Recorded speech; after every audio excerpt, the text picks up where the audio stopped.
More than $500 million will be spent to revive the state's tourism industry. Much of the money will go towards festivals and other events. And $50 vouchers will be on offer for accommodation across New South Wales.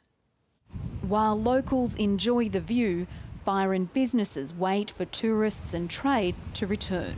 Byron Bay is always looked at as this thriving tourism industry, but it needs support in particular at this stage. Now the Premier's announced $500 million to revive events and tourism. We want to open up safely, but we've got to make the investments here in our state that's going to drive our economy as we move through this pandemic. There's $60 million to entice international airlines back to Sydney. We should not be arrogant enough to think that just because we've reopened the border or we've removed quarantine, that every commercial operator around the world is just going to come back to Australia. There'll also be $50 statewide accommodation vouchers available from March next year. It'll be great for all accommodation industries and generally for the country. People will start moving again. There'll be just that extra incentive to go out and travel.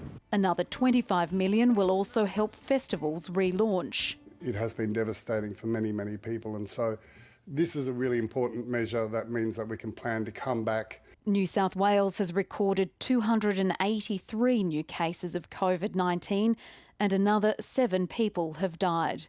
In the state's west, which was one of the worst affected areas, authorities are looking to the future. Right now we're working with our emergency management community on transitioning from response to the pandemic to recovery.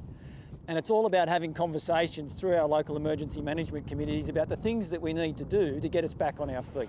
Adjusting to a post-lockdown life is something everyone is still getting used to. Bronwyn, Herbert, ABC News, Byron Bay.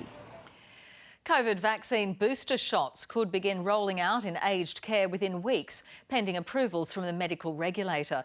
The federal government wants boosters going into aged care homes by the second week of November. But the additional jabs have to be approved by the Therapeutic Goods Administration and recommended by the government's vaccine advisory body. The Health Minister expects both of those hurdles to be cleared soon, and he wants a wider booster program to follow. In terms of the commencement of a general population booster program, would I like to see it commence this year, and do I expect it to commence this year? Yes and yes. 70% of Australians aged over 16 are now fully vaccinated, a key milestone in the government's reopening plan.